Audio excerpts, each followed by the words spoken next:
Hare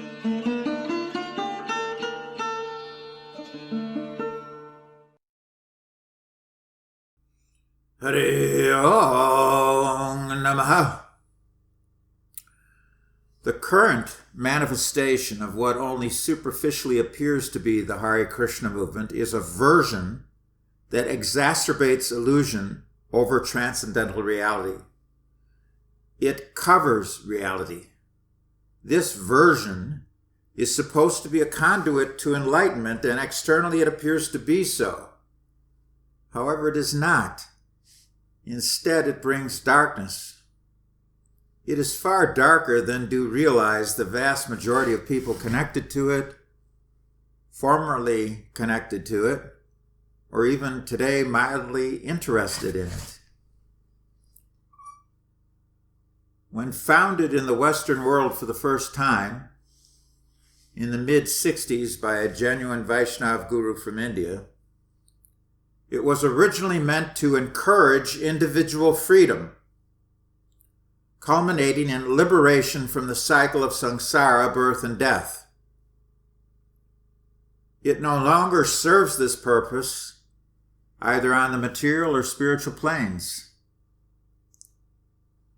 If you allow yourself to become entangled in it, or worse yet, infatuated by its astral seeds, in due course, this manifestation produces strife in your life, especially if you have the intestinal fortitude to expose it. Since the late 80s, what only appears to be the Hare Krishna movement has been split into three major divisions, with the mothership being the fabricated so-called ISKCON Confederation. 10 years apart, two splinter groups emerged out of that entity in the late 70s and the 80s. We have analyzed all of these pseudo-spiritual manifestations in significant detail via written, audio, and video presentations over the course of the last 4+ decades. We have done so especially since the advent of our Vaishnava Foundation outreach on the internet. Those three groups, as most of you know by now, are so-called ISKCON, Neomat, and Ritvik. None of them represent genuine Krishna consciousness. Real Krishna consciousness means perfect philosophy, perfect process, and complete honesty in everything, including history and narrative. Each of those three upasampradayas, in their own ways, manipulate the philosophy, represent an unauthorized process of spiritual life, and promote a dishonest narrative about what went down and why. They separately pushed their false narratives, not only after Prabhupada, the founder of the movement, departed physical manifestation, but so-called ISKCON did even before he left.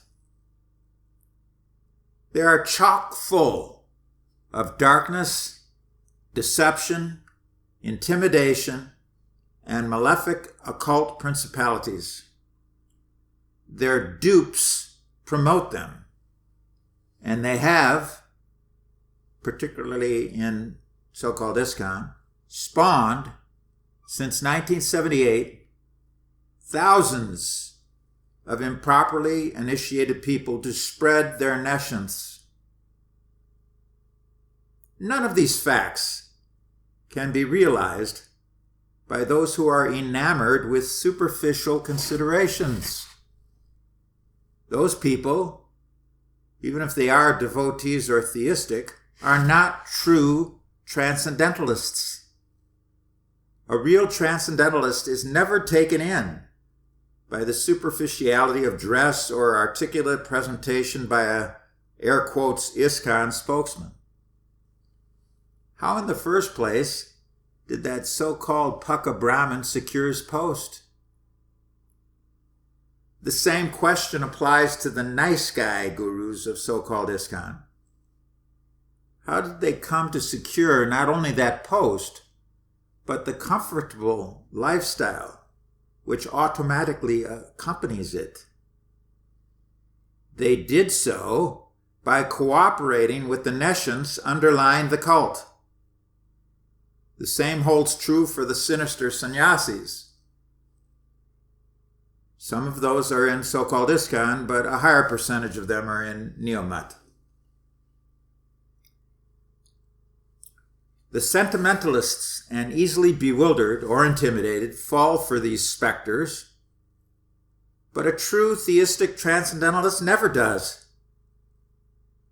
You cannot remain viable, what to speak of becoming prominent, in any one of these major deviations if you do not buy into its philosophy, process, and narrative. It demands that acceptance, and it has many ways to discover whether or not a member deserves to remain in good standing.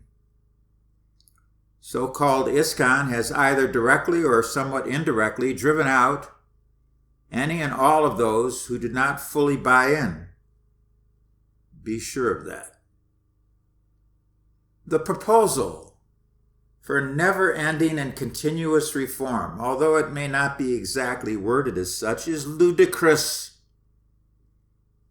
A point of no return is reached when a cult severely deviates. All three of those splinter groups have done so, and their points of no return went down decades ago. Ritvik, being a fundamental heresy, its point of no return was non-different from its inception. From one perspective, the same thing could and indeed must be said about Neo-Mat, and we accept that conclusion. In the case of so-called ISKCON, the exact point of no return from the egregious deviation of the zonal Acharya imposition is subject to debate. Nevertheless, it came no later than the mid-80s. Some would argue that it came in the winter of 1979, when the vitiated GBC crushed a justified defiance against the pompous worship and the lavish lifestyles of the pretender Mahabhagavats in a showdown at Raman Reti in northern India.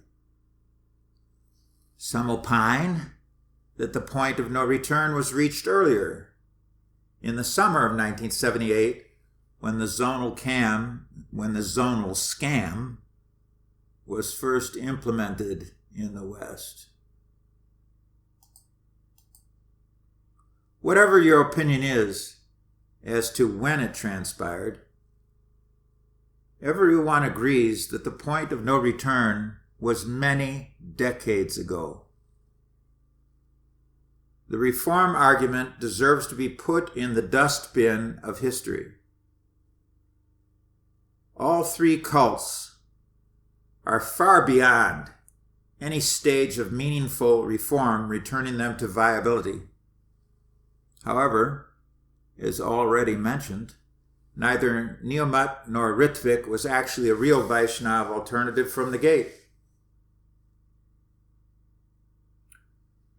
So-called ISKCON was competing with the real Krishna consciousness movement, which a God-realized Vaishnava founded, even before he left the scene in November 1977.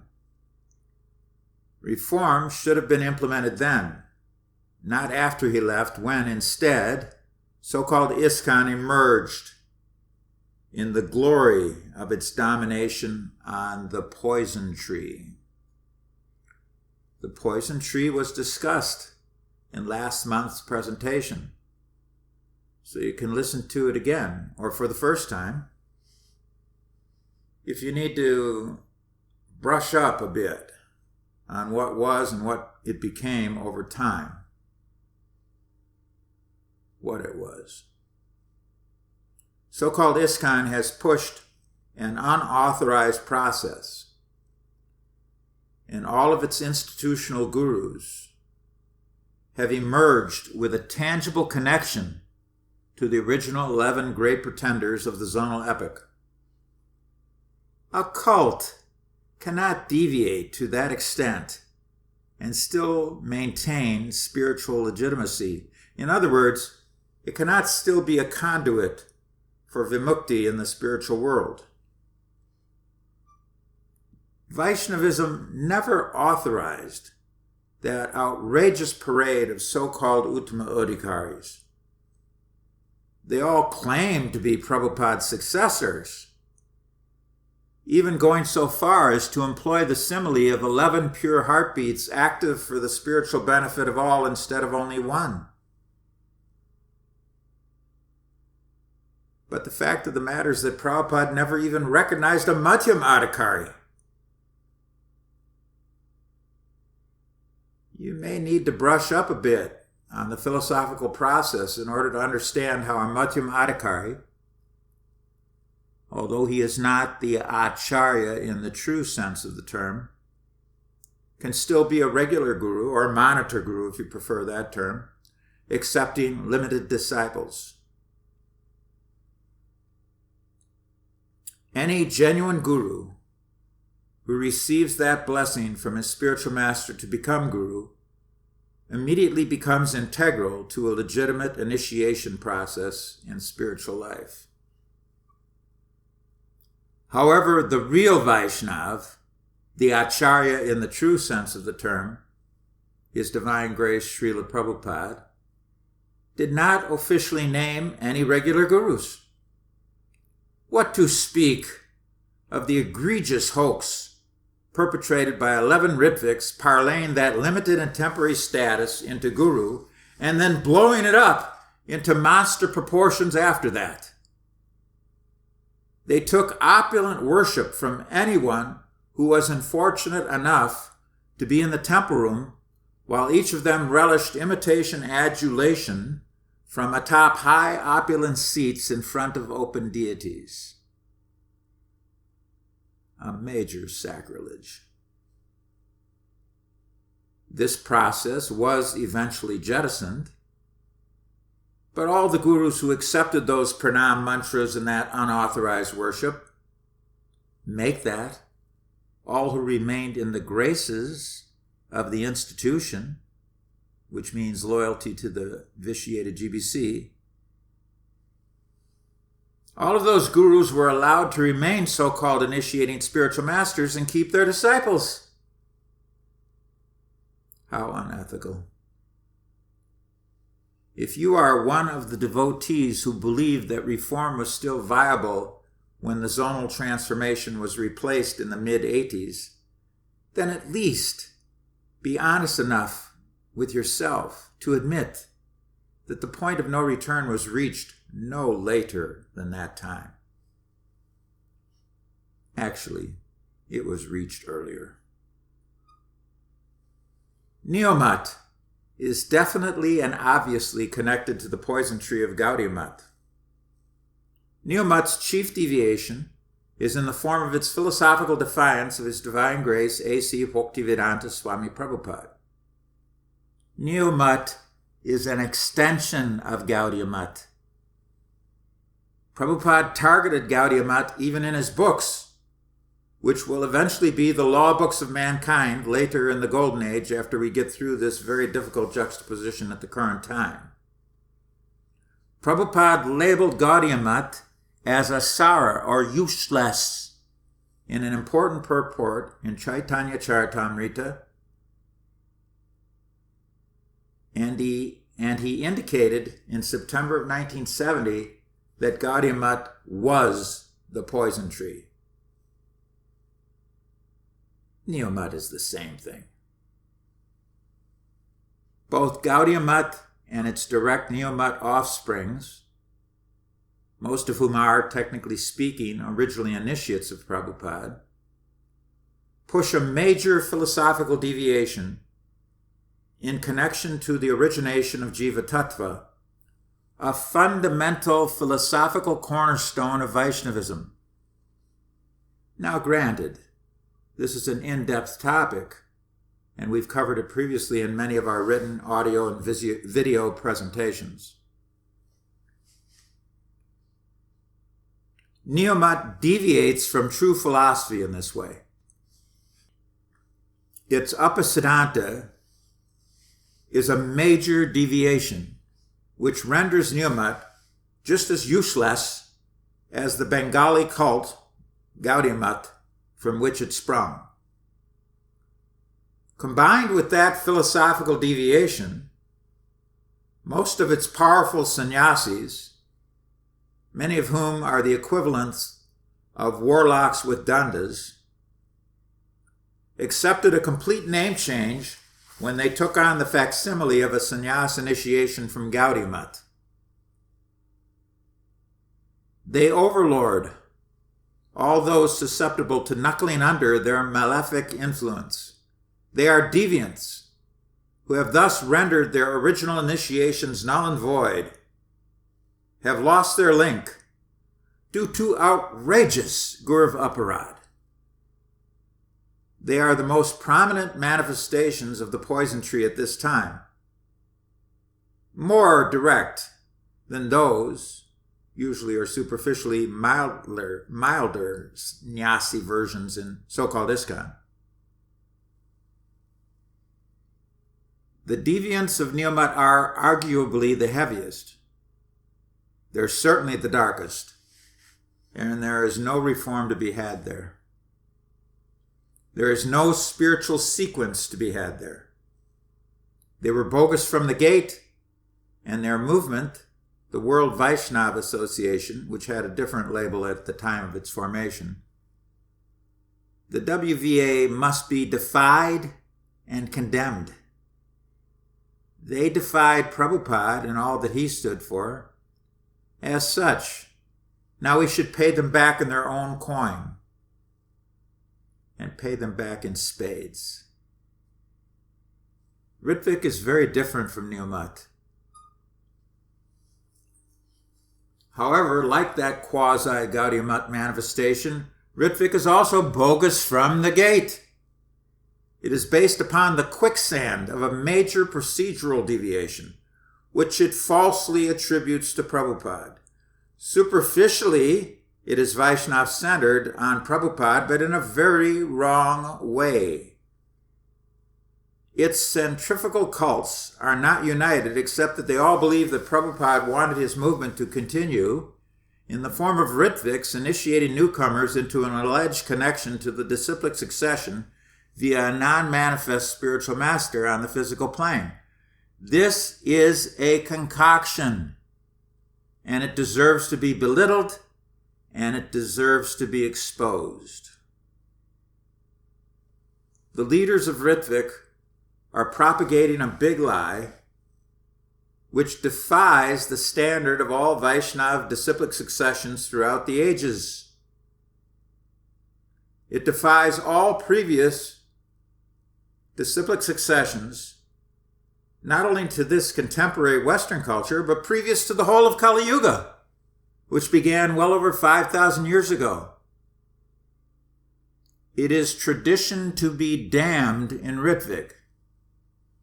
It has no solid evidence that Prabhupada either ordered or wanted any such system of initiation. In point of fact, he did not. In point of fact, since he was the Acharya in the true sense of the term, he could not have wanted such an innovation, and he could not have created it either. He had no such power to do that. Being a completely God-realized spiritual master on the highest level of Krishna Prema, he never would have done so.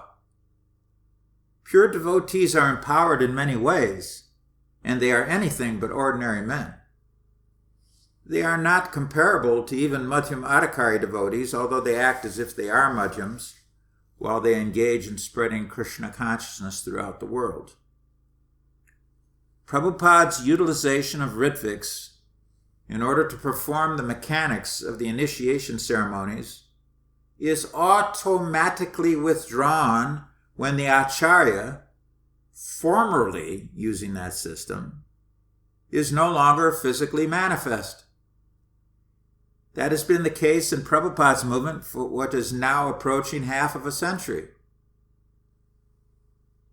Prabhupada's innovations were all minor. They were all time, space, and circumstantial, and they were all temporary. Prabhupada never defied the Vaishnava tradition known as Shistatra. If a Madhyam Adhikari guru, as a regular guru, were to do so, that Madhyam would fall down immediately, and his initiations henceforward would have no spiritual sequence. A Mahabhagavat, at the highest level of pure consciousness, would never be prone to concoct such an unauthorized system, such as what is being propagated today by the rascal Ritviks. How are the dupes of these cult deviations able to push their scams? How do they secure their posts? In order to keep a grip on those positions and their prominence while holding them, what do they emphasize when spouting such nonsense? So-called ISKCON pushes the institution and its power node, the vitiated GBC. Neomat pushes Gaudiya Mat and Bhaktisiddhanta as prominent, with Prabhupada being far less important in the so-called greater scheme of things. Ritvik pushes the poisoning of Prabhupada under the banner of Jesus Christos and the rubric of quote-unquote no change, a principle which that Ritvik cult warps badly. Then we come to the fringe on the outskirts of these three upasampradayas. What do their unorthodox fringies really want? What will keep those fringies loyal? They're the customers, and the bogus gurus are their pushers, their suppliers, and the salesmen. And yes, the Ritvik acharyas are also bogus gurus. How can the bogus gurus in each camp keep cheating their fringies? What can they promise them? In other words, how do the fringies want to be cheated in each camp? The answer may be blowing in the wind, but by now we know one of their chief demands. Varnashram. Oh yeah. They want a Varnashram arrangement from their cults and their cult leaders. They do not want the movement to be like it was when things were bona fide back in the day. They want something new. They want Varnashram so that they do not have to be under any pressure to become Brahmins. Of course, all such deviant cults cannot offer any real Brahmins or sannyasis to the devotees on the fringe because perversions of Vaishnavism never produce such advanced transcendentalists. However, they do throw perverted reflections into the general mix. Have any of the three deviant offshoots been able to create a thriving Varnashram community so far? The Moundsville cult broke down badly. The Mississippi Gambit also failed. However, the issue is not whether any kind of Varnashram formulation can actually form and thrive. The real issue is whether that is what can produce advanced Krishna consciousness. If sadhana bhakti is not the foundation, can Varnashram in and of itself produce genuine gurus? Can it produce vimukti, or real liberation for its participants? And if it can't, why should anybody demand it? Varnashram is not very important. This was verified by Lord Chaitanya in his discussions with Ramananda Raya on the banks of the Godavari. What is the means to the perfection of life? Lord Chaitanya asked Ramananda Raya to offer some proposals to his question. One of the first that Ramananda Raya proposed was Varnashram. Sri Chaitanya Mahaprabhu ordered Ramananda Raya, quote, recite a verse from the scripture concerning the goal of life, unquote. Ramananda replied, quote, if one executes Varnashram, he awakens his original pure consciousness, unquote. To which the Lord replied, quote, that is external. Tell me of some other means, unquote. Lord Chaitanya rejected the Varnashram proposal. Then the Raya made some other suggestions. He suggested offering the results of your activities. He suggested renunciation of your station in life. He suggested Jnana Bhakti Yoga. Lord Chaitanya rejected all of them. But remember, previous to those, he rejected Varnashram. Then the king proposed pure devotional service in Madhya Lila, chapter 8, text 68. The Lord accepted this. In the purport to that verse, Prabhupada makes the following commentary, quote, devotional activities, however, sometimes appear to be impure in the neophyte stage, but in the mature stage they are completely pure and free from material activity. Therefore, Ramananda Raya replied, after hearing the last statement of Sri Chaitanya Mahaprabhu, Prema Bhakti, Sarva Sadhya Sara. Sri Chaitanya Mahaprabhu actually accepted this verse, Jnane Prayasam, as the basic principle of perfection. One has to practice this principle in order to make further progress. When further progress is actually made, one comes to the platform of ecstatic loving service to the Lord. This first stage is technically called sadhana bhakti, or devotional service in practice, unquote. In other words, Varnashram is way down the line. It is not actually the means to perfection. It can be preliminarily helpful, but not more than that. Prabhupada did not bring Varnashram to the West. He brought sadhana bhakti, and it's that which can produce a regular guru. It can uplift a kanishta to the platform of madhyam. Prabhupada's movement was and is meant to create Brahmins, which in due course also entails creating gurus. In creating gurus, that also certainly means his disciples becoming initiating gurus as Diksha gurus.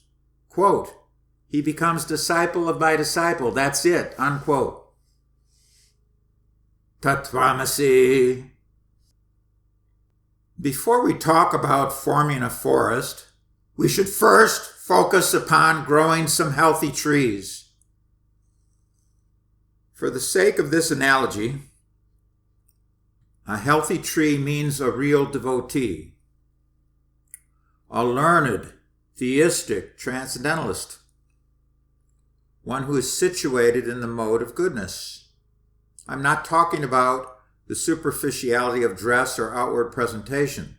Instead, what is referenced here is that devotee's inner position, where he is at on the astral and the causal planes.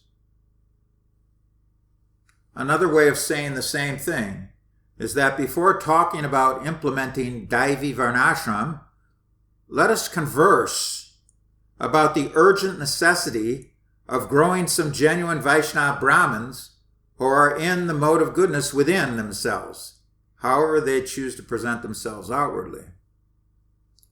Opponents will present a counter-argument. They'll say, quoting Prabhupada, quote, suppose you are in this Krishna conscious society. Now you cannot expect that all the members of the society will be first-class men. How can you expect? We are collecting members of the society from all classes of men, unquote. That was from a platform lecture on January 3rd, 1967, so it was early in the movement. Now, there may be a man in goodness, a man in passion, and a man in ignorance.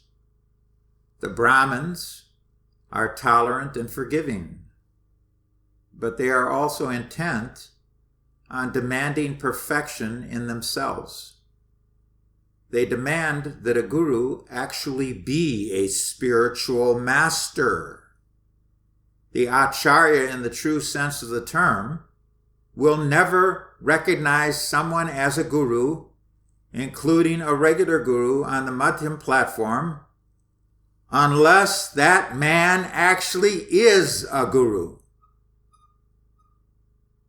And if he is a guru, he's a qualified Brahmin. He's fixed up. He's fixed in the mode of goodness. By the way, this status is above, from one perspective, quite a bit above, someone merely being in the mode of goodness. Being in the mode of goodness is called sattva. A devotee who reaches stita sattva is beyond that. He's fixed up. And yes, he's a regular guru.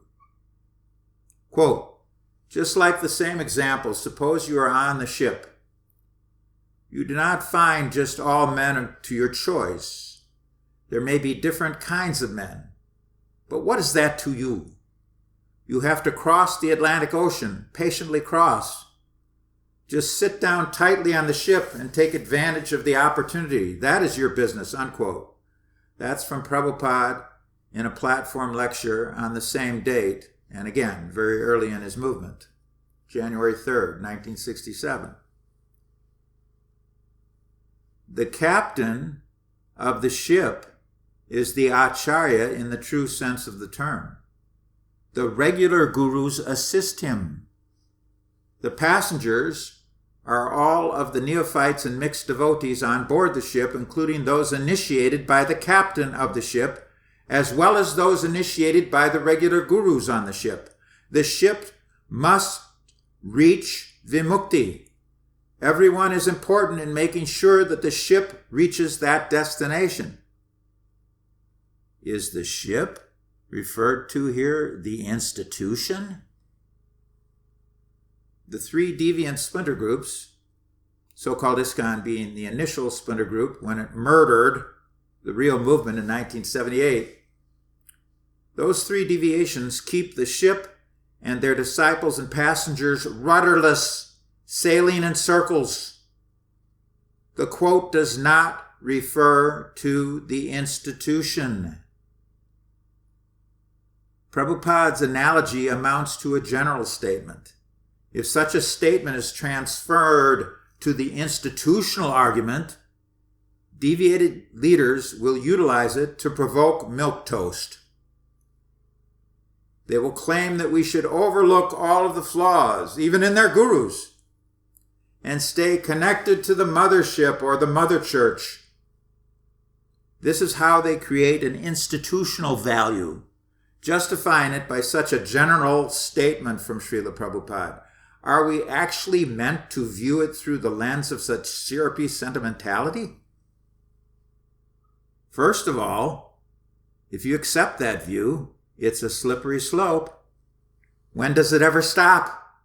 It never stops, and it will get worse and worse. As soon as you justify everything on the basis that, well, you're going to have bad men, and bad things will happen, but we have to just go on. And then when you marry that milquetoast with the value being the institution, a new kind of shock enters the system. It creates a devolutionary octave, one which will always slip downwards. It will eventually degenerate into fanaticism because this justification is based on, well, we just have to tolerate. Oh yeah, he engaged in something abominable, but we just have to tolerate. They will even go so far as to rationalize and apply this attitude in relation to their institutional gurus.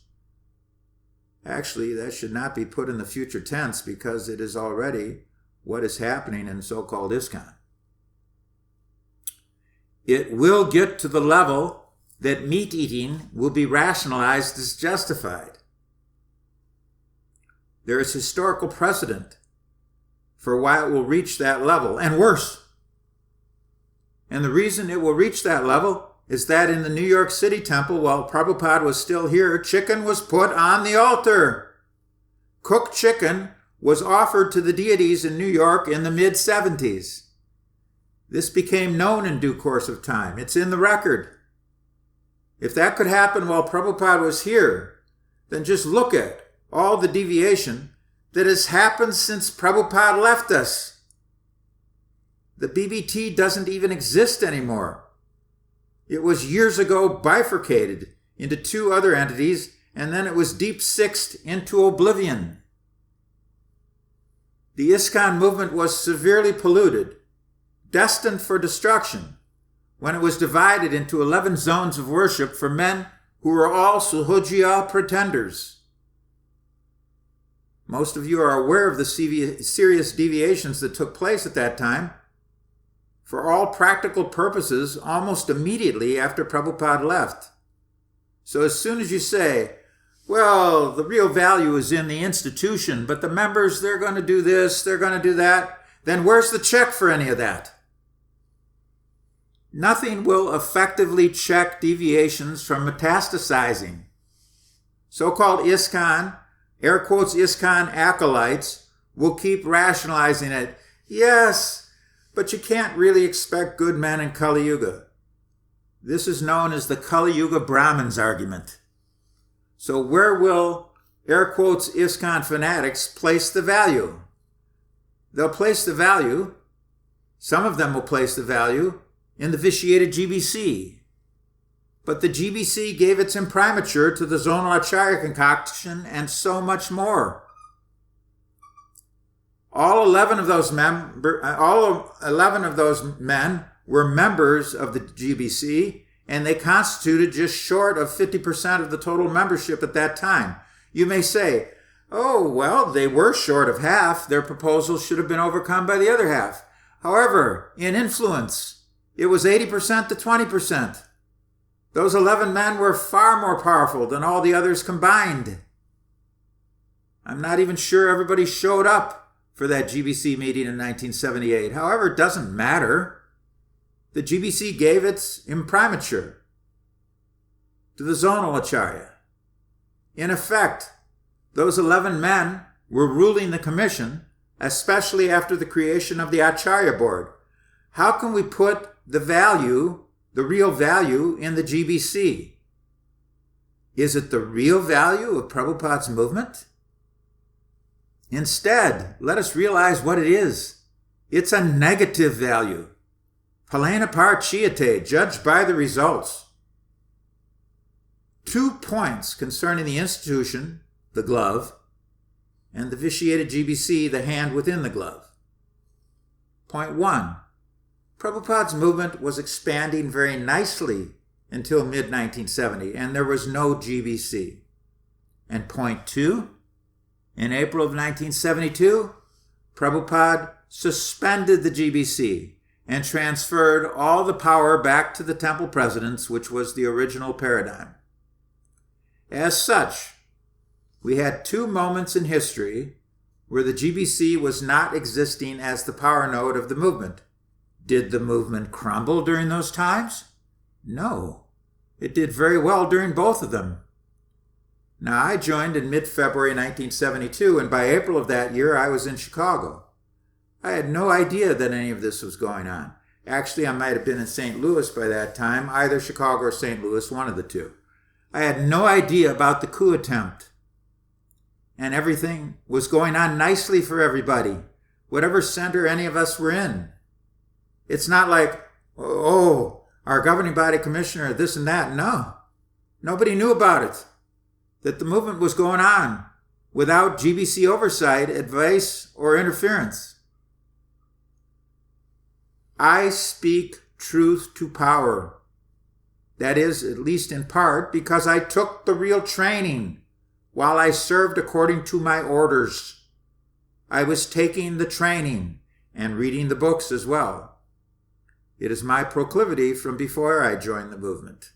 I am hated by many in all of those groups for speaking truth to power today, but I shall continue to do so because it is my duty to do so. The vitiated GBC is not where the value lies. Then what's the next value to consider? Well, perhaps you opine ISKCON. Let's put the value in the institution, in ISKCON. What version of ISKCON still exists? As such, you put the value in the institution. But what has happened to the institution since Prabhupada left? As far as that goes, what was happening to it while he was still here? It got infatuated with the plainclothes pick, which allowed all kinds of contamination to enter, including feminism, which eventually culminated in FDG. The institution is never guaranteed. And that's why Prabhupada created the BBT separate, hoping that if his institution cratered, which it did, then at least the BBT would survive. It turned out the BBT didn't survive either, and the institution certainly didn't survive. We don't have a BBT anymore. Haven't had it for many years, haven't had it for decades. Only the BBT was referred to in all of Prabhupada's letters citing it. However, it's now deader than a doornail. It has been replaced by bifurcating it into the BBTI and Krishna books, and then deep sixing the original creation. And ISKCON? It's now the fabricated so-called ISKCON Confederation. But not everybody has the intelligence to see that. The key issue boils down to value. Do you put the value in the fabricated so-called ISKCON Confederation? Where do you put the value? There is a correct answer to this essential question. The real value is the self-realized devotee and those who follow him. All the rest of the suggestions have, at best, secondary value, and they are meant for aiding and assisting the genuine devotee. Everything is meant for the progressive devotee engaged in Tivrena Bhakti Yogena, intense devotional service under regulation. It's all meant to help him become a siddha. Siddha means to become perfect, to become Uttama Adhikari.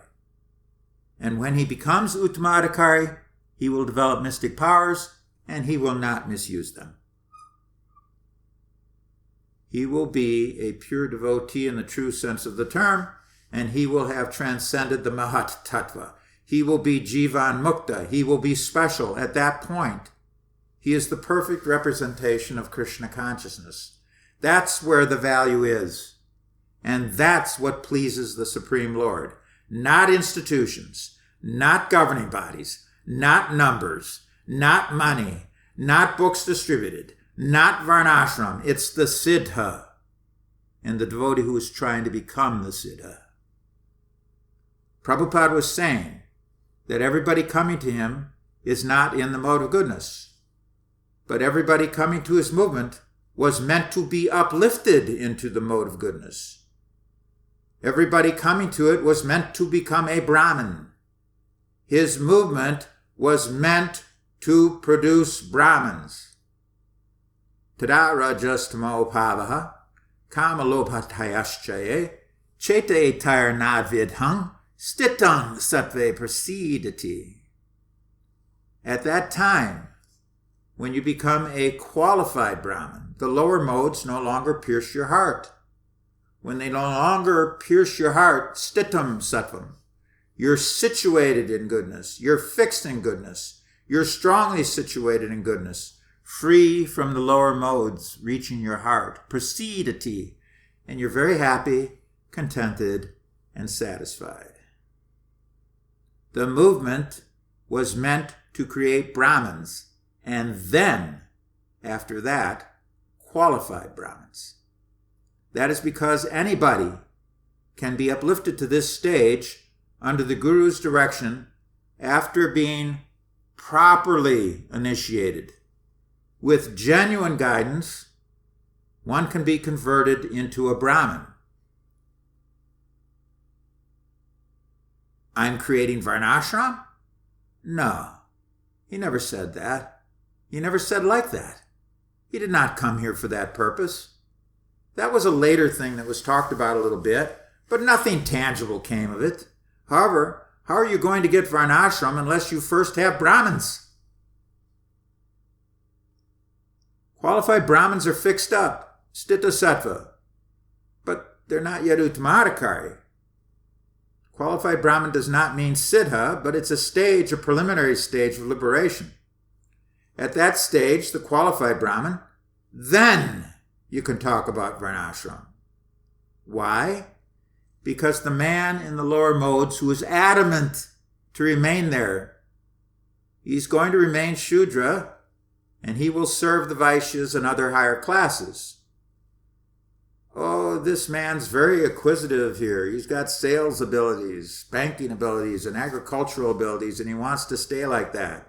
And he's very attached to his wife and children. All right, he'll be a Vaishya. Oh, this man, he's aggressive. He likes to protect devotees. He's a strong man. And he's very good at martial arts. He's attached to this lifestyle and mentality. Well, he'll be a Kshatriya because he's attached to that. You've got the Brahmins and the Kshatriyas and the Vaishyas and the Shudras, and they all understand that the whole purpose of Varnashram is to follow and serve the direction of the Brahmins, particularly the qualified, realized Brahmins. Real Brahmins are never attached to either hate or dishonesty. They are lovers of absolute truth, and they are emblems of truth and honesty, even when it's unpalatable, like what you're receiving here from me at this time. If you have enough of them, then maybe out of many Brahmins, you'll get a qualified Brahmin. Then out of those qualified Brahmins, maybe you'll get a Raga Bhakta and then a Siddha.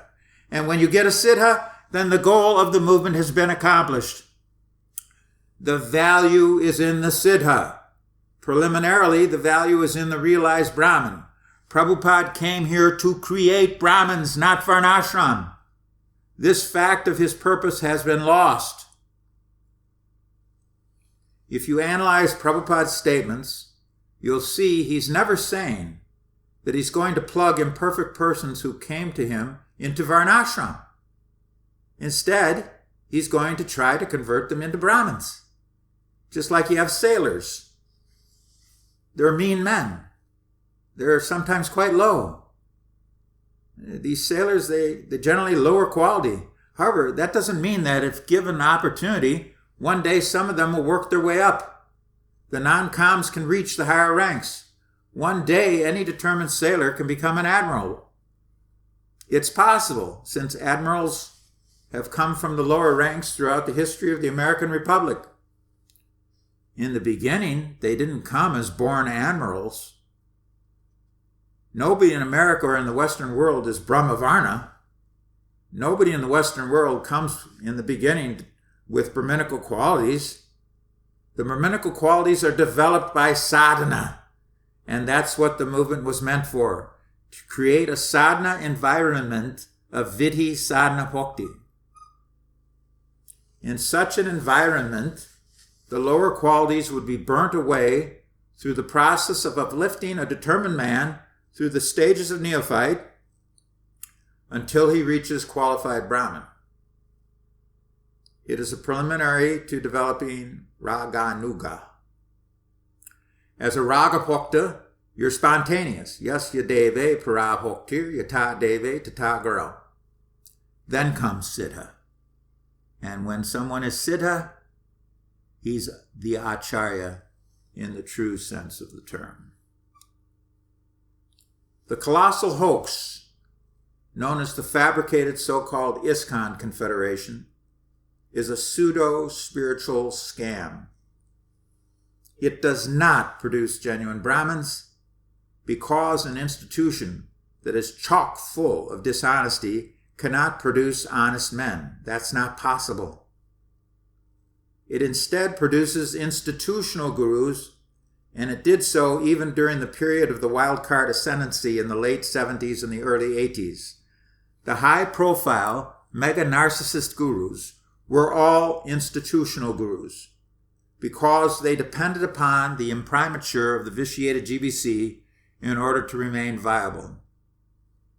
That imposition was shot through with dishonesty, and all the dupes who are still rationalizing it and making excuses for it are defending the indefensible. all those who push the illusory idea that Prabhupada came here to create a new and improved varnashram system in the West, they're also dishonest. It's some kind of joke. They do not know the real narrative of his movement and what went down and why. The ISKCON movement was converted into so-called ISKCON and is now a broken arrow. It is chock full of dishonesty. The interplay of the narratives pushed by the three major deviations, it's comical. But we can't focus on that. All three of those deviations are full of leaders who are haters. The powerful men leading the three groups are far too dangerous to dismiss as ridiculous, although from the standpoint of a siddha, they are all certainly very ludicrous. Forget varnashram.